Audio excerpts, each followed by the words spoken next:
प्रेमी पिता, हम तेरा धन्यवाद करते हैं खुदा बाप इस समय के लिए प्रभु, तेरे सन्मुख में आने के तुमने हमें मदद किया, धन्यवाद करते हैं प्रभु जी। इस सप्ताह जब प्रभु तेरे संसार में जिस उद्देश्य के साथ में आया और जिस कार्य को तूने समस्त मानव जाति के लिए पूर्ण किया प्रभु, उन बातों को हम याद करते हैं और तेरे वचनों को हम याद करते हैं और अपने जीवन को एक और बार तेरे वचन के अनुसार हम सुचारित करना चाहते हैं।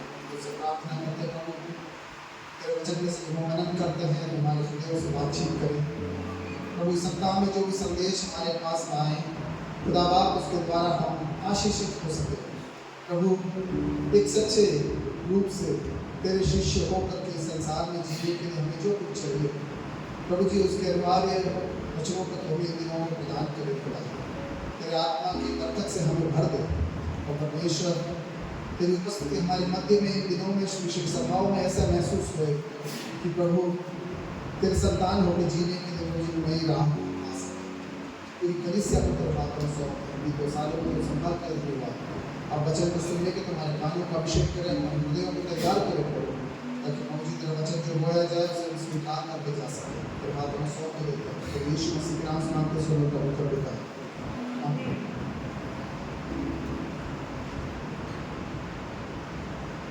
यीशु मसीह ने 3-3.5 साल तक संसार में सेवा की, लेकिन इस सेवा के दौरान उसने आरंभ से ही जब 12 चेलों को बुला के अपने साथ जोड़ा, तो वो आने वाली एक बड़ी कलीसिया, एक बड़ी सभा, एक बहुत बड़ा एक जनसमूह जो प्रभु यीशु मसीह के पीछे हो चलने का है, उसके एक छोटे से प्रतिरूप के रूप में उसने 12 शिष्यों को चुना और उसकी सेवकाई के अंतिम चरण में इस सप्ताह को जो हम दुख भोग के सप्ताह के तौर पर आज मनाते हैं, इस सप्ताह में जब हम आते हैं, इस सारी बातों को जो उसने 3 साल तक 3.5 साल तक सेवकाई के दौरान किया, इस बीच जितने लोगों ने उस पर विश्वास किया और उसके पीछे चलने लगे, उन लोगों को अब एक नए सिरे से एक नई पहचान को वो इस सप्ताह में देता है।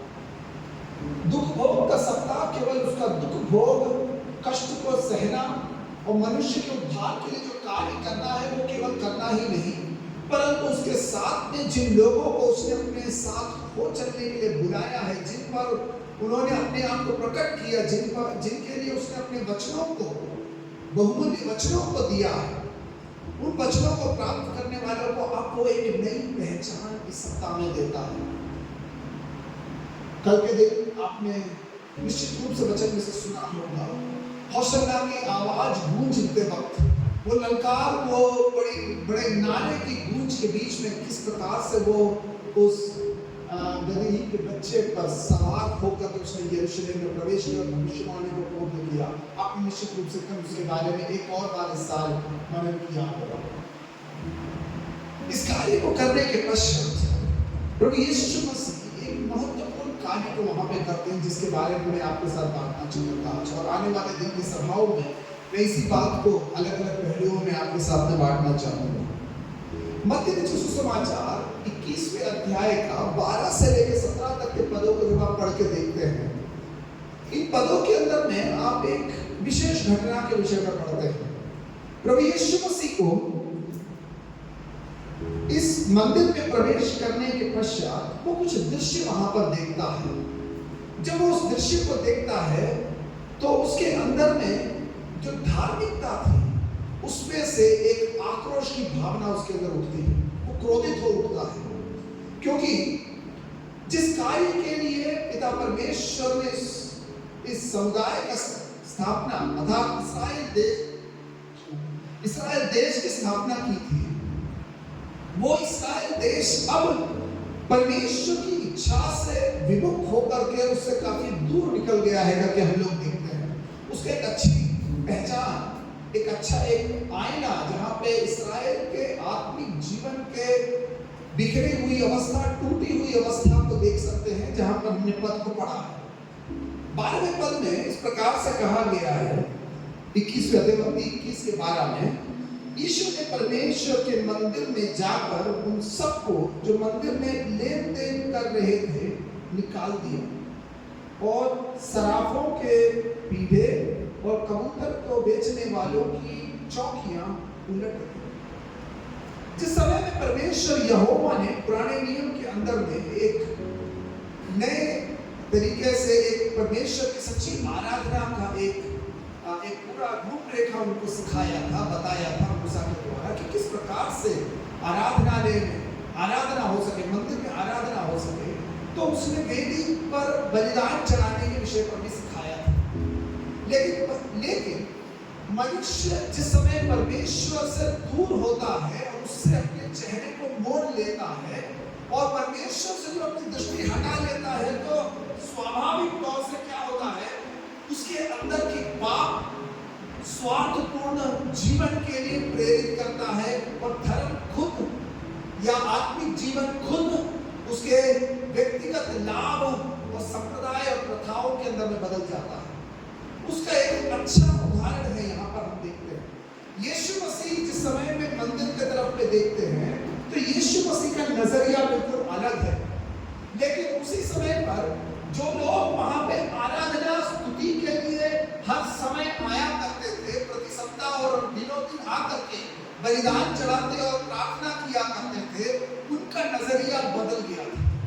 वहां पर जिन लोगों को जिम्मेदार ठहराया गया था, उन्होंने इस आत्मिक प्रक्रिया को ही अपने लाभ के लिए, अपने व्यवसाय के लिए मोड़ दिया था।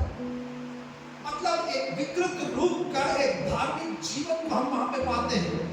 यीशु मसीह यरूशलेम तो आया, लेकिन जब लोगों ने होसन्ना के नारे लगा करके, दाऊद के संतान के लिए नारे लगा के जब उसे अंदर लेकर के आए, एक भविष्यवाणी तो पूरा जरूर हुआ पुराने नियम का, लेकिन वो केवल भविष्यवाणी पूरा होना नहीं था, परंतु उस मंदिर के अंदर प्रवेश करने के द्वारा यीशु मसीह अब इस मंदिर को, जो कि गलत ढंग से अब चलाया जा रहा था, उसके शुद्धिकरण से एक नए आरंभ को वो स्थापित करता है। यहाँ से उसका पहला चरण है जो प्रभु यीशु मसीह इस मंदिर के अंदर में शुद्धिकरण के कार्य को आरंभ करता है। यीशु मसीह को मंदिर में शुद्धिकरण करने का अधिकार किसने दिया?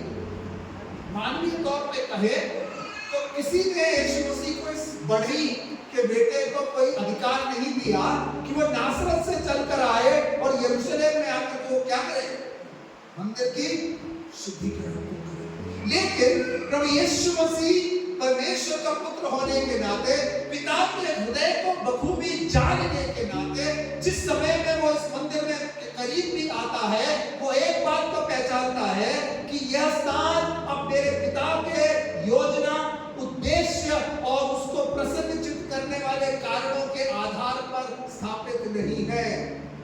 मंदिर है, आराधना होती है, बलि चढ़ाए जाते हैं, जीवित परमेश्वर यहोवा का नाम पुकारा जाता है। लेकिन यीशु मसीह जब वहां पर देखता है तो वहां पे वो इन सब बातों से परे वो ये परमेश्वर के हृदय को, पिता के हृदय को छेदित करने वाली बातों को देखता है। वह देखता है कि वहां पर धर्म के नाम पर व्यापार चल रहा है। जो स्थान अन्यों को, अन्य जातियों को आके खड़े होकर के जीवित परमेश्वर के साथ में एक नए संबंध को स्थापित करने के लिए, जीवित परमेश्वर को जानने के लिए होना चाहिए, अब उनको उन स्थानों से वंचित करके मंदिर में लेन देन का कार्य चल रहा है। परमेश्वर ने बलिदान चढ़ाने के लिए तो सिखाया था, लेकिन आराधनालय को व्यापार का केंद्र, मंडी बनाने के लिए नहीं कहा।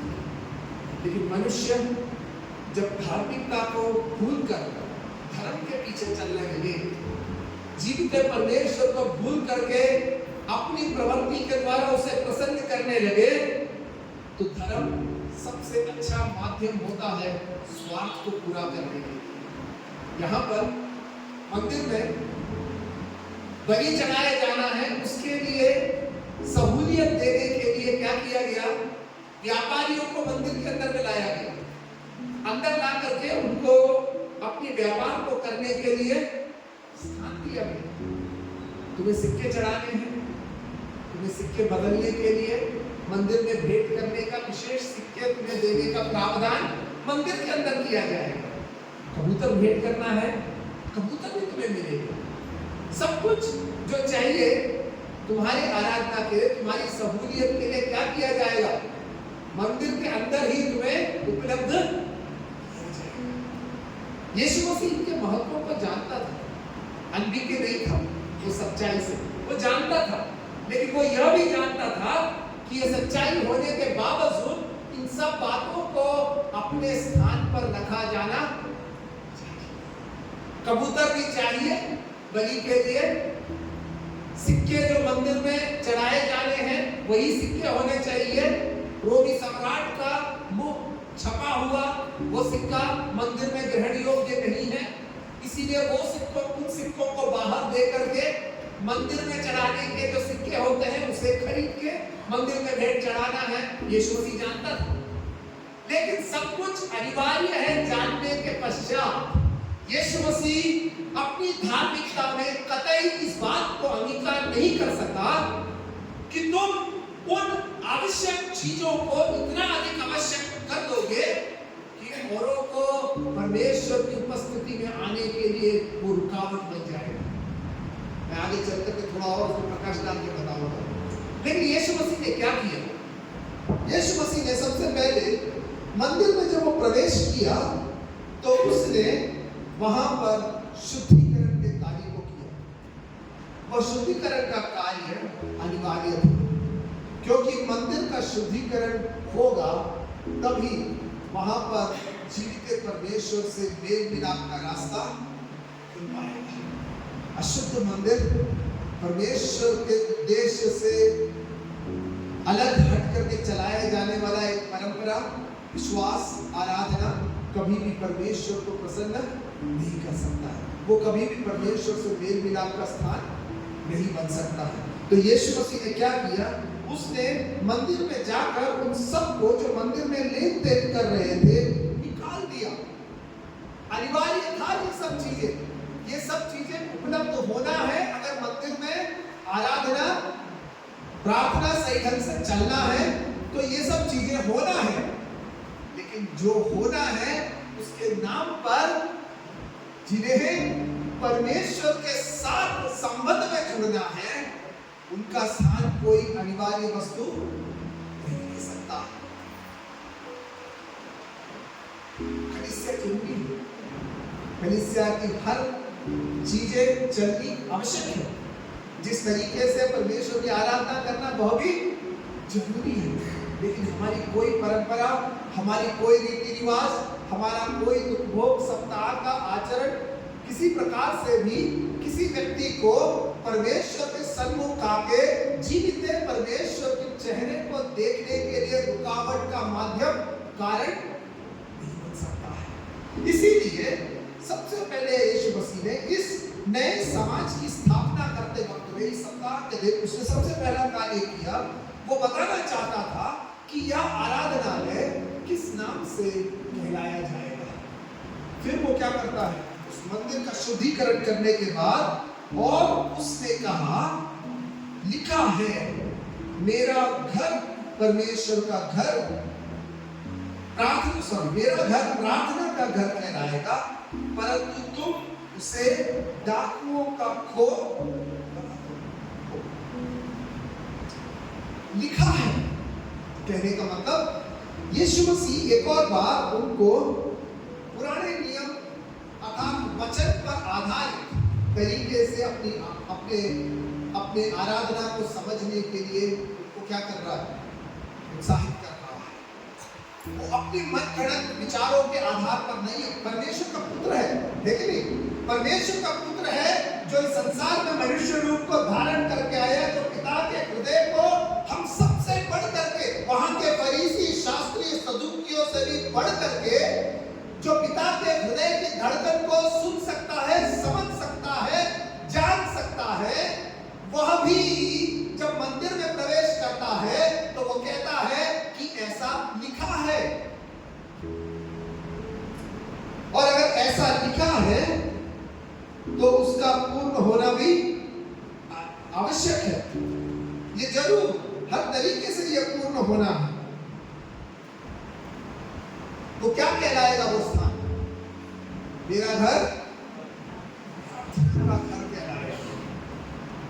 परमेश्वर ने जिस समय में पुराने नियम में आराधनालय की स्थापना की थी, उसने रीति रिवाजों को चलने के लिए नहीं किया था, परंतु रीति रिवाज परमेश्वर से वार्तालाप करने, परमेश्वर से मेल मिलाप करने, परमेश्वर के साथ एक नए संबंध को स्थापित करने का एक माध्यम मात्र था।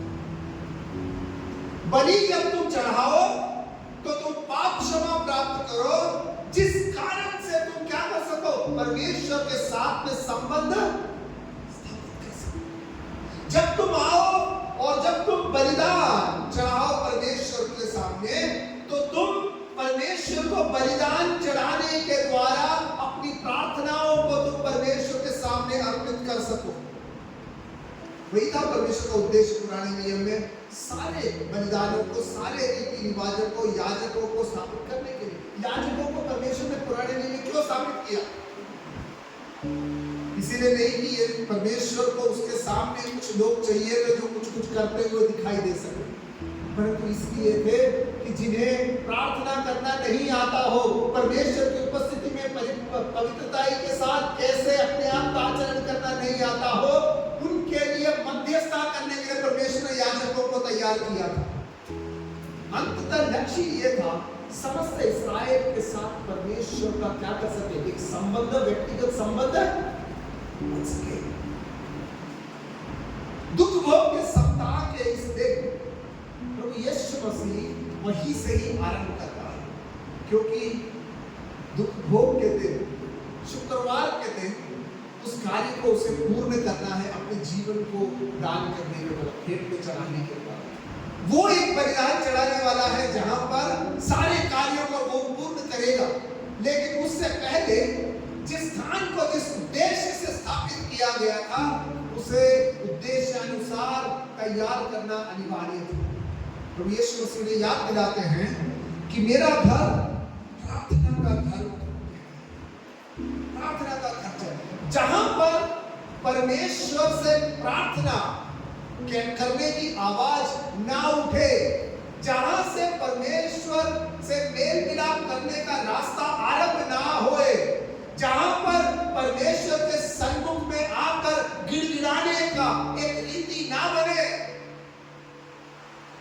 वहां पर किसी नाम पर भी व्यापार करे, किसी नाम पर भी बलिदान चढ़ाया जाए, कितने भी कबूतर और कितने भी मंदिर के सिक्के चढ़ाए जाए, परमेश्वर के लिए वो ग्रहण योग्य। प्रियजनों, इस दुख भोग के सप्ताह के अंदर में हम मातम मनाने के लिए नहीं कि ओ मेरा यीशु मारा गया, 2000 साल पहले मारा गया, परंतु इस बात को कहने के लिए कि जिसने अपने प्राण को मेरे लिए दिया, उसके मन की इच्छा के अनुसार इस सप्ताह से मुझे जीने के लिए ताकत है। उसके मृत्यु से अगर आपको और मुझे जीवन पाना है, तो जीवन इसीलिए पाना है कि जिस कार्य के लिए परमेश्वर ने हमें स्थापित किया है, वह कार्य हमारे जीवन के द्वारा बोलबा की कलीसिया, मेरोनैट कलीसिया को परमेश्वर ने प्रार्थना का आलय होने के लिए तैयार किया। एक ऐसा स्थान जहां पे जाति जाति के लोग, भिन्न भिन्न परिवारों के लोग, संप्रदायों के लोग, पृष्ठभूमि के लोग अगर आना चाहे तो वो आए और परमेश्वर के सामने वो गिड़गिड़ा कर प्रार्थना करके परमेश्वर से संबंध को स्थापित। कलीसिया की स्थापना प्रभु यीशु मसीह ने इसीलिए किया कि जाति जाति के लोग आ सके, वहां आके जीवित परमेश्वर से मेल मिलाप। लेकिन इस्राएल उस उद्देश्य को भूल गया। इस्राएल उस उद्देश्य को भूल गया कि किस कारण से परमेश्वर ने उन्हें एकत्रित किया, किस कारण से परमेश्वर ने उन्हें अपनी प्रजा कहा है। वो भूलने के कारण दुख भोग के सप्ताह के इस दिन प्रभु यीशु मसीह को मंदिर में प्रवेश करना पड़ रहा है, केवल यह बताने के लिए कि जब तक परमेश्वर की इच्छा यह है कि मेरा घर प्रार्थना का घर ठहरे। जब तक वो स्थापित ना हो, कभी भी परमेश्वर की इच्छा वहां पर पूरी नहीं होगी।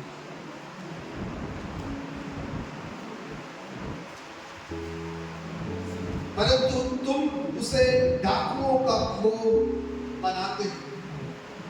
यिर्मयाह नबी की पुस्तक 7वें अध्याय का 8 से 11 तक के पदों में वो कहता है कि तुम आ करके कहते हो कि हम तो छुड़ाए गए हुए हैं, परंतु प्रश्न ये है कि क्या इन्हीं घृणित कार्यों के लिए तुम्हें छुड़ाया गया है? तुम अब्राहम के संतान होने के नाते यह तो कहते हो कि परमेश्वर ने हमें मिस्र देश की गुलामी से छुड़ाया और हमें प्रतिज्ञा के देश में लाया है, सच है। परंतु यिर्मयाह पूछता है कि क्या इन्हीं घृणित कार्यों को करने के लिए परमेश्वर तुम्हें छुड़ा कर लाया है? तुम्हारे छुटकारे के उद्देश्य को तुम्हें किस लिए तुम छुड़ाए गए हो, उस चीज को समझा। अगर इस्राएल देश इस बड़ी बात को समझ जाता तो कभी भी प्रार्थना के स्थान को डाकुओं का खो ना बनाता। यीशु मसीह ने उसे डाकुओं का खो क्यों कहा? क्योंकि दुखित, क्षीणित, लाचार लोग, टूटे हुए लोग जब वहां आते थे तो धर्म के नाम पर उनके जेब काटे जाते थे, धर्म के नाम पर उनका शोषण किया जाता, धर्म के नाम पर कुछ को वंचित किया जाता था वहां प्रवेश करने से। वो एक मन को दिलासा और शांति देने वाला स्थान नहीं, परमेश्वर से मेल मिलाप का स्थान नहीं रहा।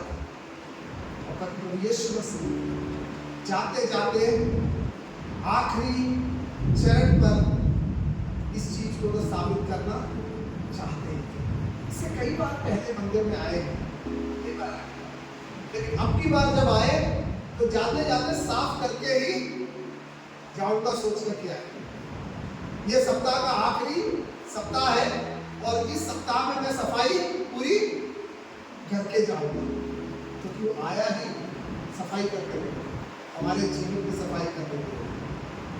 वो आया ही हमें स्वच्छ और परमेश्वर के ग्रहण योग्य बनाने।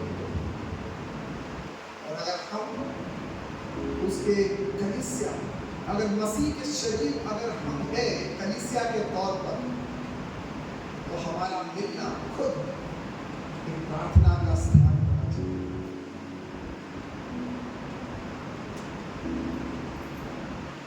यशायाह नबी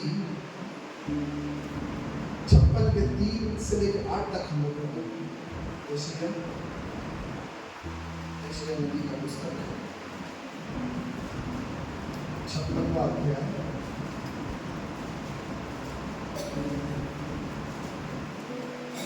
उसका 3 से लेकर 8 तक हम पढ़ेंगे। यशायाह नबी इस प्रकार से कहता है, यहोवा की वाणी, जो परदेसी यहोवा से मिल गए हैं वे ना कहे यहोवा हमें अपनी प्रजा के से निश्चय अलग करेगा, और खोजे भी ना कहे हम तो सूखे वृक्ष हैं। क्योंकि जो खोजे मेरे विश्राम दिन में को मनाते हैं और जिस बात से मैं प्रसन्न रहता हूँ उसी को अपनाते और मेरी वाचा का पालन करते हैं, यहोवा यो कहता है, मैं अपने भवन और अपनी शहरपनाह के भीतर उनको ऐसा नाम दूंगा जो पुत्र पुत्रियों से कहीं उत्तम होगा। मैं उनका नाम सदा बनाए रखूंगा और वे कभी ना मिटाए जाएंगे। यशायाह नबी की भविष्यवाणी जिनके लिए है, खोजे जिनकी संतान उत्पन्न नहीं होती, जो समाज के तिरस्कृत है, जिन्हें मंदिर में प्रवेश वंचित है। इन वंचित वर्ग के लोगों से यहोवा की भविष्यवाणी यह है कि जिन्होंने मेरे वचन को अपनाया है और उसका पालन करते हैं, उनसे यहोवा वाचा बांधकर कहता है, मैं अपने भवन और अपनी शहरपनाह के भीतर उनको ऐसा नाम दूंगा जो पुत्र पुत्रियों से कहीं उत्तम होगा। लेकिन जब यीशु मसीह यरूशलेम के मंदिर में प्रवेश करते हैं तो वो एक ऐसा स्थान देखते हैं जहां पर इन प्रकार के लोगों को, अन्य जाति के लोगों को, स्त्रियों को, विकलांगों को, बीमारों को आकर के प्रवेश करना और परमेश्वर की आशीष को ग्रहण करने का स्थान है। उस स्थान को उनसे छीन लिया गया है और उस स्थान को व्यापार करने का स्थान बनाया गया है। परंतु वही स्थान पर ही परमेश्वर की योजना है। परदेशी जो यहोवा के साथ इस इच्छा से मिले हुए हैं कि वे उसकी सेवा टहल करें और अपने यहोवा के नाम से प्रीति रखें और उसके दास जो हो जाए, जितने विश्राम दिन को अपवित्र करने से बचे रहते हैं और मेरी वाचा का पालन करते हैं, उनको मैं अपने पवित्र पर्वत पर ले आकर अपने प्रार्थना के भवन में अर्थात यरूशलेम में आनंद करूंगा। उनके होम बलि और मेल बलि मेरी वेदी का पर ग्रहण किए जाएंगे, क्योंकि मेरा भवन सब देश के लोगों के लिए प्रार्थना का घर। परमेश्वर की योजना ये थी, परंपराओं को चलाने के लिए नहीं, परंतु भटके हुओं को, तिरस्कृतों को, वंचितों को आकर परमेश्वर के साथ दोबारा मेल मिलाप संगति करने का एक स्थान है। यीशु मसीह को क्यों क्रोध आया? व्यापारियों की देखिए, क्या व्यापारियों के विरोध में थे? बिजनेस करने वालों के विरोध में थे? नहीं, परंतु परमेश्वर की जो योजना भविष्यवक्ता के द्वारा कहा गया है, आशीष की प्रतिज्ञा जो दी गई है, उसके लिए बाधाओं को उसने वहां पर देखा और हर बाधा को यीशु मसीह उस दिन साफ करने की कोशिश करता है। हर बाधा को वो मिटा देना चाहता है, ताकि जब कलवरी के क्रूस पर वो शुक्रवार के दिन अपने प्राणों की आहुति दे दे, तो उस बलिदान के द्वारा मानव जाति का उद्धार हो सके। परमेश्वर की योजना थी खोजों के लिए, स्त्रियों के लिए, परदेशियों के लिए, दासों के लिए। ये सब वही वर्ग है जिन्हें मंदिर में प्रवेश नहीं किया गया था पहली शताब्दी में, और उन्हीं वर्गों के लिए कहता है कि क्योंकि मेरा भवन सब देश के लोगों के लिए प्रार्थना का घर कहलाएगा। लेकिन यहूदी परंपराओं ने उसे देशों के लिए प्रार्थना का भवन बनने का कभी मौका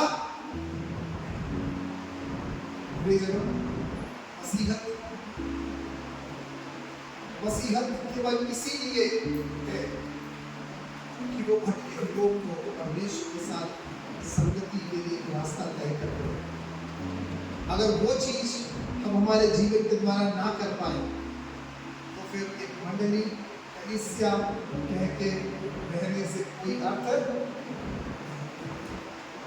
प्रतिदिन की हमारी प्रार्थनाएं अन्यों की प्रार्थनाओं के लिए एक रास्ता बनना, अन्य लोगों को प्रार्थनाओं में प्रवेश करने के लिए एक स्थान हमारी कलीसियाएं बननी है। वही दुख भोग के लिए तैयारी, वही दुख भोग का कारण थी। उसी इच्छा को, जाति जाति के लोगों को एक साथ लाने की इच्छा के कारण ही प्रभु यीशु मसीह अपने प्राणों को उस पर दिया, केवल इस्राएल के लिए नहीं परंतु सारी मानव जाति के लिए।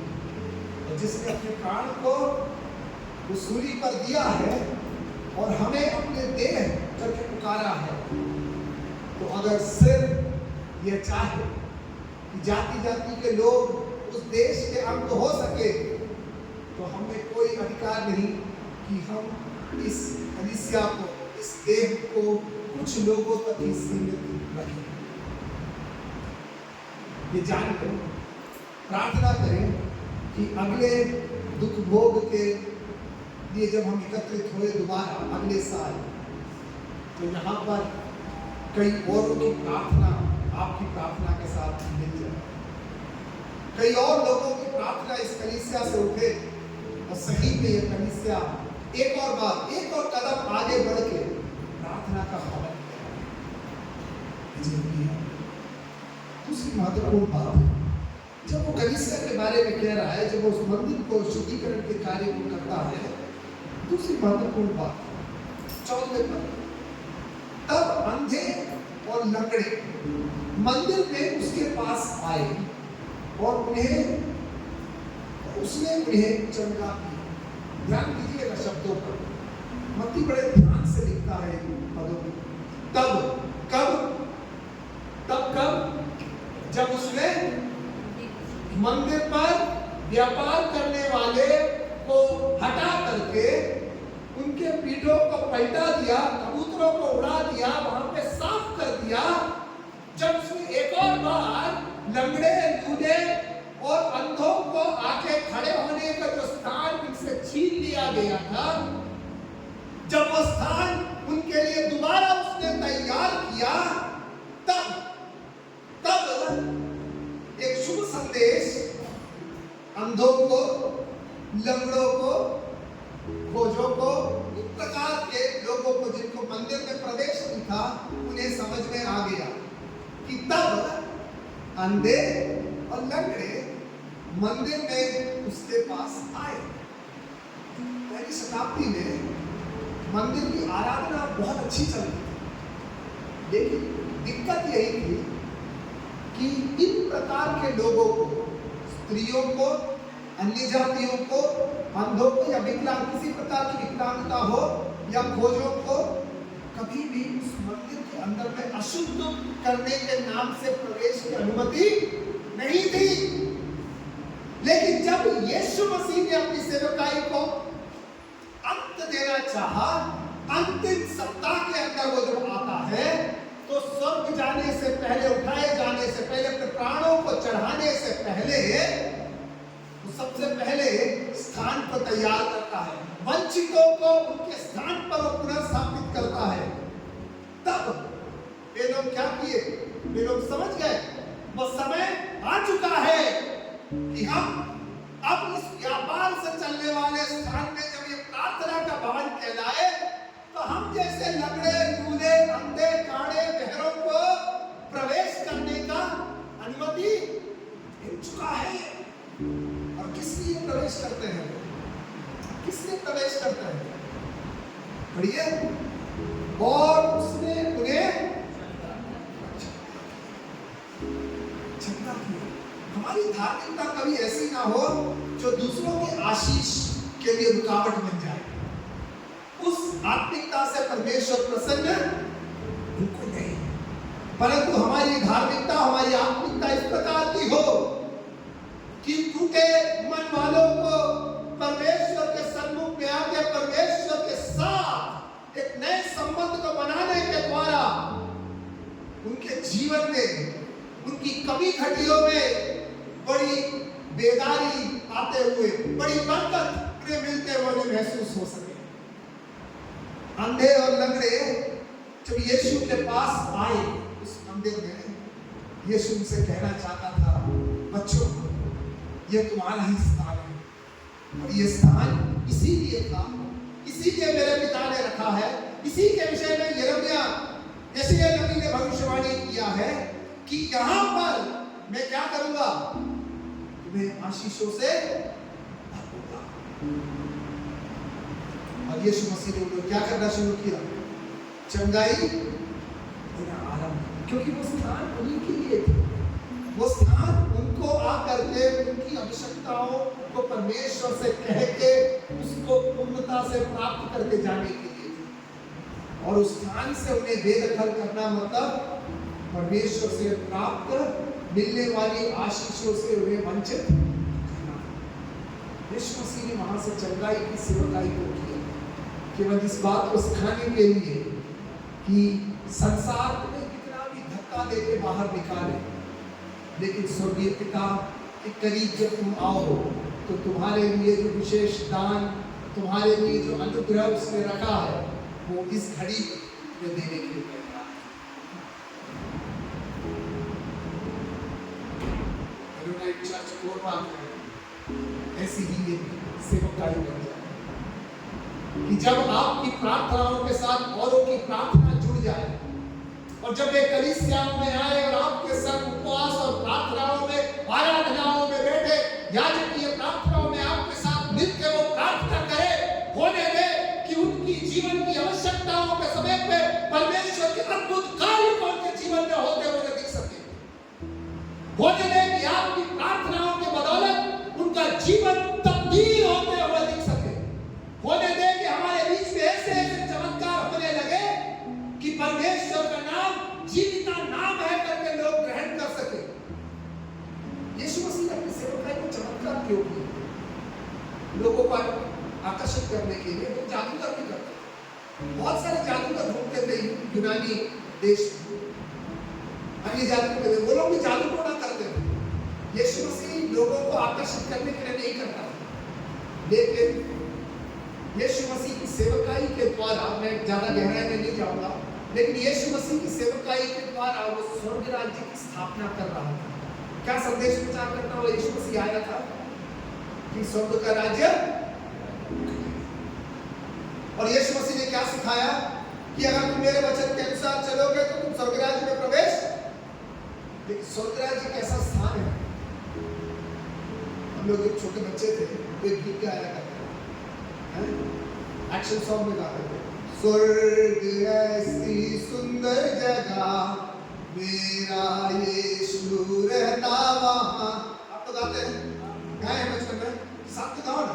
स्वर्ग ऐसी सुंदर जगह मेरा यीशु रहता वहां, वहां पाप नहीं, वहां शाप नहीं, वहां भूल नहीं, अकाल नहीं, वहां पाप नहीं, वहां शाप नहीं, वहां भूल नहीं, अकाल नहीं। मेरा स्वर्ग वही है, स्वर्ग राज्य वही है जहां पर न बीमारी है, न भूखमरी है, न कंगाली है, न मौत है, परंतु बेहाली की अवस्था में भी सब कुछ देने वाला एक स्थान है, प्रसन्नचित करने वाला, हमें तंदुरुस्त रखने वाला एक स्थान है स्वर्ग राज्य।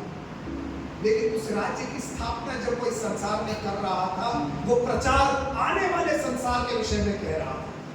वो कह रहा था जब स्वर्ग का राज्य मसीहा का युग आएगा तो वो ये सब कुछ करेगा। वहां पर कोई बीमार ना होगा, मसीहा के युग में कोई भूखा ना रहेगा, मसीहा के युग में कोई बीमार नहीं रहेगा, क्योंकि तुम्हारे शरीर की कमजोरियों को वो क्या करेगा? दूर कर देगा, तुम्हें सिद्ध करेगा। लेकिन आने वाले युग के प्रचार को करते वक्त में वो आने वाले युग को चख के बता रहा था, चख कर जानो कि आने वाला युग कैसा है। बहन लोग खाना बनाते हैं ना, लेकिन बहनें जब खाना बनाती हैं तो चम्मच में लेके थोड़ा हट करके, कोई देख ना ले, गेस्ट देख ना ले, लेकिन थोड़ा सा हाथ में डाल के टेस्ट करके देखते हंसते हैं, थोड़ा सा हाथ में डाल के चख के देखते। क्यों? क्योंकि सैंपल जो हाथ में हथेली में गिरा उसको चख के देख के जुबान बताएगा परोसने लायक है या नहीं, कि उसमें कुछ और करना है, उसमें कुछ और मिलाना है। नहीं, आने वाले अच्छे पकवान का स्वाद एक बूंद चख के देख करके जान लिया जाता था।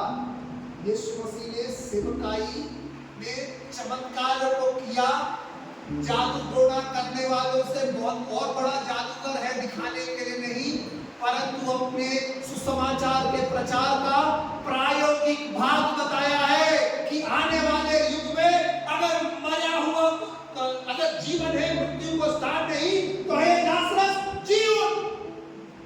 अगर वहां पर लंगड़ा, लूला, अंधा, बहरा, काड़ा पर नहीं है, तो यहाँ पर जिसका कान ना सुने उसका कान सुन सके, जो गूंगा है वो बोल सके, जो अंधा है वो देख सके, और जो कोढ़ी है तो उसका शरीर स्वच्छ हो जाए। इसीलिए यीशु मसीह ने चमत्कार किया। और इस मंदिर के अंदर में जब यीशु मसीह आए हुए, देखिएगा खास तौर से अच्छे भले हट्टे खट्टे मस्त ड्रेस पहने हुए आदमी लोग तो पहले से ही अंदर घुसे हुए थे। आपको पता है ना, स्त्री लोग को अंदर प्रवेश करने का अधिकार नहीं था मंदिर में। अच्छे तंदुरुस्त यहूदी पुरुष लोग अच्छे वस्त्र को पहने हुए मंदिर में प्रवेश कर सकते थे, और बाकी जो स्थान बेचारे इन लोग को रहने का था वो स्थान व्यापार के लिए देते थे। मतलब ये तो आप करीब भी नहीं आ सकते। तो कौन आएगा? ये जिनको अंदर आना है वो तो पहले ही आ चुके हैं कोट सूट वगैरह पहन करके, नहीं? बीच जो पूछो के वगैरह ताव वगैरह लगा के तेल वगैरह लगा के मतलब चमका करके वो तो पहले ही अंदर घुस चुके हैं। इमेजिन कर रहा हूँ, शायद कुछ नहीं होगा, तो हो भी सकता है। दाढ़ी वाड़ी वगैरह ऐसे पकड़ एकदम घमंड के साथ में अंदर घुस के बैठे होंगे वो तो पहले। लेकिन अंदर घुसने की ताक में कौन खड़े थे? कौन खड़े थे? अंधे और नंगड़े जैसे लोग जो वंचित किए गए हैं। बस मौके की ताक थी और चौका तो यूं ही मार दिया। देख के बैठे थे कि भाई कब मौका मिले। हर रविवार को आते, हर दिन आते, इंतजार करते, लेकिन अंदर घुसने से हाथ पांव कांपते थे, क्योंकि भोग पीट देंगे सदुकी लोग, उनके सिपाही आके मार पीट कर देंगे। एक टांग पे आया है, दोनों टांग चले जाएंगे, क्योंकि सिपाही लोग बड़े खतरनाक हुआ करते थे। इस डर के कारण कभी अंदर प्रवेश। जब यीशु मसीह को घोड़े लेकर मार करके भगाते हुए और सारा कुछ साफ करते हुए देखा, बोला हमारा स्थान तैयार। और जब वे अंदर घुसे तो स्वर्ग राज्य का संदेश सुनाने वाला सबसे पहले उनको क्या करता है? चंगाई देता है। क्यों? परमेश्वर की संगति में जब आओ तो तुम्हें पूर्ण शिफा प्राप्त होने का रास्ता खोल के देता है। हमारे दुख दर्द, हमारी तकलीफ, हमारी बीमारी, हमारी परेशानियों में हमको एक स्थान है बचाने के लिए, वही स्थान जिसे प्रभु यीशु मसीह ने साफ किया है। हमारा जीवन कैसा भी हो, लेकिन परमेश्वर के सन्मुख जाके गिड़गिड़ा के रो के पश्चाताप करके अगर हम प्रार्थना करें तो वो आज भी उसी स्थान पर खड़ा है। वो क्या करे? हमें चंगाई आने वाले स्वर्ग राज्य का एक चखने का अनुभव आपको और मुझे देने के लिए यीशु मसीह आज भी मंदिर पर खड़ा है। इस दुर्भोग की सत्ता में भी याद रखना, यीशु मसीह के क्रूसीकरण को केवल याद करने से नहीं, परंतु उसके क्रूसीकरण के उस मार्ग पर उसने हमसे प्रतिज्ञा की है कि मैं आज भी इस मंदिर में तुम्हारे लिए खड़ा हूँ। अगर तुम आओ तो तुम्हारे लिए मार्ग प्रशस्त करने के लिए और तुम्हारी मुसीबतों में, तुम्हारी तकलीफों में तुम्हारे लिए चमत्कार करने के लिए मैं बैठा हूँ। भूलिएगा मत, विश्वासी जीवन में जब हाथ पांव कांप जाए, थरथरा जाए, आपको लगे कि अब मैं कैसे जीऊं, कैसे मैं आगे बढ़ूं, जब आपको लगे, याद रखना संसार आपके लिए रास्ता शायद बंद कर दे, लेकिन आपका सृजनहार परमेश्वर खुद आपके इंतजार में खड़ा है, आपके लिए रास्ता तैयार करके। अगर आप प्रवेश करेंगे तो वो आपको शिफा देने के लिए तैयार है। आमीन, आमीन।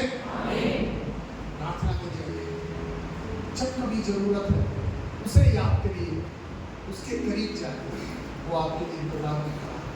क्योंकि प्रार्थना का भवन अब चमत्कार का भवन बनने का है, क्योंकि चमत्कार वो करेगा, प्रार्थना का द्वार खुलना है। बस अगर ये द्वार प्रार्थना का खुल गया तो बाकी करने वाला वो है, क्योंकि प्रार्थना सुनने वाला भी वही है और उस प्रार्थना का उत्तर देने वाला भी वही है, हम नहीं।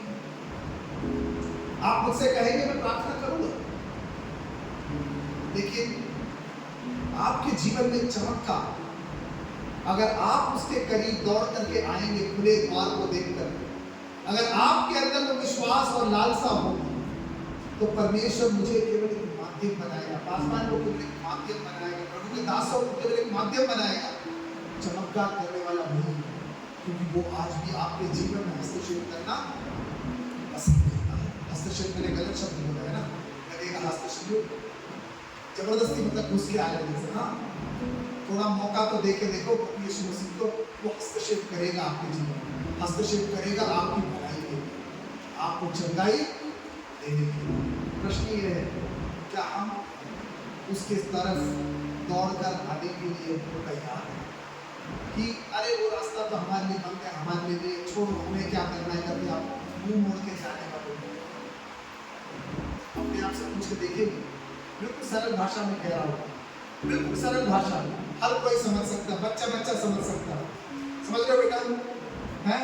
हर कोई समझ सकता है इस बात को कि मैं इतना ही कह रहा हूँ कि अगर प्रभु यीशु मसीह के पास आपके बाल्यावस्था में आप आओगे, आपके बचपन में, मैं 11 साल की उम्र में अपने जीवन को प्रभु यीशु मसीह के लिए दिया, अगर उतनी उम्र या उससे छोटी उम्र में भी अगर आप प्रभु यीशु मसीह के पास दौड़े चले जाओगे तो वो आपके जीवन को बदलने के लिए तैयार है, वो आपके जीवन में चमत्कार करने के लिए तैयार है, क्योंकि प्रार्थना का भवन का द्वार उसने खोला है, और अगर उसने खोला है तो एक उद्देश्य। तीसरी बात कह के जल्दी से समाप्त करो। तीसरी बात, उसके बाद हम लोग पढ़ते हैं इस प्रकार से कहा गया है, परंतु जब प्रधान याजकों और शास्त्रियों ने इन अद्भुत कामों को देखो जो उसने किए और लड़कों को मंदिर में दाऊद के संतान को होशन्ना पुकारते हुए देखा तो वे क्रोधित हुए। देखिएगा भैया, ये विडंबन है। किनको? लड़कों को। क्यों पता आपको लड़कों को क्यों लिखा वहां पे है? क्योंकि सदूसी और फरीसी लोग, शास्त्री लोग पहली शताब्दी में कम पढ़े लिखे मजदूर वर्ग के लोग जो उनके समान दिन में 5 बार प्रार्थना नहीं कर सकते थे, इन लोगों को लड़के या बच्चे कह के क्या किया जाता था? उनको अच्छा शब्द नहीं था, उनकी भाषा में तुच्छ समझने वाला भाषा था, तुच्छ समझते थे, लड़के हैं। क्यों? क्योंकि परमेश्वर के उस प्रतिज्ञा के वाचा के समुदाय के अंदर में वयस्क लोगों का ही सदस्यता था। आपको वयस्क होना था। छोटे बच्चों को वाचा के उसके अंदर में कोई स्थान, समाज में कोई स्थान नहीं था। तो बच्चे हैं कहने का मतलब क्या है? हम लोग जैसे कहते हैं ना, सॉरी ये वर्ड इस्तेमाल करने के अंग्रेजी में बुद्धिहीन है। इनको बच्चे हैं कहने का मतलब क्या है? बुद्धिहीन है, समझ नहीं है। लेकिन उनको जब वो सुनते हैं तो वो क्या कहते हैं कि दाऊद के संतान को होशन्ना, और इसे देख करके क्या हो गया? वे क्रोधित होने लगे। लंगड़े, लूले, अंधे, बहरे, काने, ये कोढ़ी लोग, खोजे लोग जो मंदिर में प्रवेश नहीं कर सकते थे, जिनको व्यवस्था का पूरा ज्ञान नहीं था, उनके तरफ में फरीसी और सदूसी देख के कहता है बच्चे हैं, मतलब बुद्धिहीन है, समझ नहीं है इनको। समझ कहां से आती है? व्यवस्था से। और वो किसके पास है? हमारे पास है। लड़के हैं, छोड़ो, लड़के हैं, इनको समझ नहीं है, बुद्धि नहीं है, ज्ञान नहीं है। लेकिन ताज्जुब की बात है, वचन का प्रकाशन उन्हीं पर हुआ जिन्हें उन्होंने सोचा कि इनको वचन का ज्ञान नहीं है, बुद्धिहीन है, लड़के हैं, बच्चे हैं। कहा वे हैं जो वचन के प्रकाशन का मर्म पुकार करके कहते हैं दाऊद के संतान की और इससे वे क्या हो गए? वे तो क्रोधित हो गए। ऐसे कैसे हो सकता है? तुम कैसे ऐसे पुकार करके नासरत के बड़ई के लड़के को तो दाऊद के संतान कह सकते हो? और उन्होंने यीशु मसीह से कहा, उन्होंने कहा क्या तू सुनता है कि ये क्या कहते हैं? यीशु ने उनसे कहा, हाँ, क्या तुमने यह कभी नहीं पढ़ा? बालकों को दूध पीते बच्चों के मुंह से तूने अपार स्तुति कराई। ईंट का जवाब पत्थर से दिया यीशु मसीह। तुम तो वचन बहुत जानते हो ना भाई, तो तुमने क्या ये नहीं पढ़ा? किनके? बालकों और दूध पीते बच्चों के। बालक केवल छोटे बच्चे नहीं, परंतु सामाजिक तौर पर देखें तो ये लड़के या ये बालक कौन है? जिन्हें समाज के द्वारा बुद्धिहीन, ना समझ समझा गया था, जो कि व्यवस्था में निपुण नहीं थे, उन लोगों के मुंह से क्या है, भविष्यवक्ता कह रहा है, उन लोगों के मुंह से तूने अपार स्तुति कराई। कौन है? परमेश्वर है कि नहीं? आप सुन रहे हैं? सुन रहे हैं? ज्यादा लंबा हो गया बचा नहीं माना, 1 घंटा और खींच पाओ, जब तक आप ना बोले बहुत हो गया, बहुत हो गया है। उनके मुंह से अपार स्तुति कराई। किसने कराई? परमेश्वर ने कराई। आप ध्यान दीजिए, यीशु मसीह ने अब जो लोग उसके पीछे हो चले हैं, उन लोगों में एक बहुत बड़े परिवर्तन को उत्पन्न किया। अब ये जो लोग हैं जिन पर प्रकाशन हुआ है, वे लोग सदूसी और फरीसियों के दिए गए हुए शिक्षाओं के आधार पर नहीं वचन को समझेंगे, परंतु परमेश्वर उनके जीवन में कार्य करने के द्वारा वे प्रकाशन के नए शब्दों को पुकार कर वचन की पूर्तिकरण के लिए कहेंगे कि दाऊद के संतान की, अगर वो ना करे तो पत्थर चिल्ला उठेंगे। लेकिन क्या तुमने पढ़ा नहीं कि बालक को और दूध पीते बच्चों के मुंह से उसने अपार स्तुति कराई है। तुम तो वचन को के ज्ञानी हो भाई, ऐसी सरल बातें तुम कैसे भूल सकते हो? तो वचन में स्पष्ट लिखा है। अपने आप को वचन में निपुण कहने वाले, जो अन्यों के आशीष के लिए बाधा बन चुके थे, जो औरों को परमेश्वर के करीब आने से रोकने वाले बन चुके थे, उनको प्रभु यीशु मसीह उन्हीं के ही जो वचन में वो निपुण कहते हैं, उन्हीं से प्रभु यीशु मसीह वचन में से होकर कहता है, क्या तुम नहीं जानते? यही होना था। परमेश्वर की योजना भी आज के दिन यही थी कि जब मैं अपनी सेवा को पूरी करूं तो दूध पीते बच्चों के मुंह से वो अपनी अपार स्तुति को उठाए। तो फिर तो गूंगे नंगे मीलों को उसे देख करके उसके तरफ भागकर आना स्वाभाविक था, क्योंकि परमेश्वर की परमेश्वर कार्य कर रहा। मंदिर के शुद्धिकरण के कार्य में पुत्र जिस समय में मंदिर को शुद्धिकरण कर रहा था, तो पिता उसकी सेवकाई में 100% संलग्न था। यही यीशु मसीह कह रहा है, जब मैंने मंदिर का साफ किया तो पिता की इच्छा के अनुसार उन्होंने क्या किया? उन्होंने, पिता ने तैयार किया कि ये बच्चे, ये बालक, ये लड़के जो तुम्हारी नजर में हैं, ये अपने मुंह से स्तुति करें। हम अपने स्थान, परंपरा, उपाधि, इन सब बातों के आधार पर नहीं है परमेश्वर को ग्रहण किए कहते हैं। परमेश्वर हमसे केवल इतना ही चाहता है कि हम जो भी हैं, जैसे भी हैं, जहां पर भी हैं, जितने भी हैं, चाहे दुनिया हमें लड़के समझे, बालक समझे, या हमें अज्ञानी या मूर्ख समझे, दुनिया जो भी समझे, लेकिन परमेश्वर आज भी अपने प्रकाशन को हमने से हर एक के ऊपर देने के लिए तत्पर है। आप शायद मेरा आदर करेंगे क्योंकि मैं बाइबल कॉलेज पढ़ाने वाला हूँ, PhD किया, बहुतों को पढ़ा के भेजा है। मेरे भेजे हुए कई सारे पादरी लोग हैं, ऊंची ऊंची पदवी पर है, अच्छा, लेकिन वचन का प्रकाशन मेरे द्वारा नहीं, वचन का प्रकाशन डायरेक्ट परमेश्वर के द्वारा आपके जीवन में, वो आपके जीवन में कार्यरत है, अपने वचन के द्वारा वो कार्यरत है। मेरी जिम्मेदारी इतना ही है कि यीशु मसीह ने जो किया मैं याद दिलाऊं, क्या वचन में यह नहीं लिखा। मेरा काम आपके बीच में इतना ही है कि मैं वचन के रहस्यों को आप तक क्या कर सकूं, आपके सामने गिना दी और उन्हीं बातों को कहूं जो वचन में लिखा। आप जानते हैं कोरबा की कलीसिया को पिता परमेश्वर ने यहाँ पे स्थापित 1919 में क्यों किया?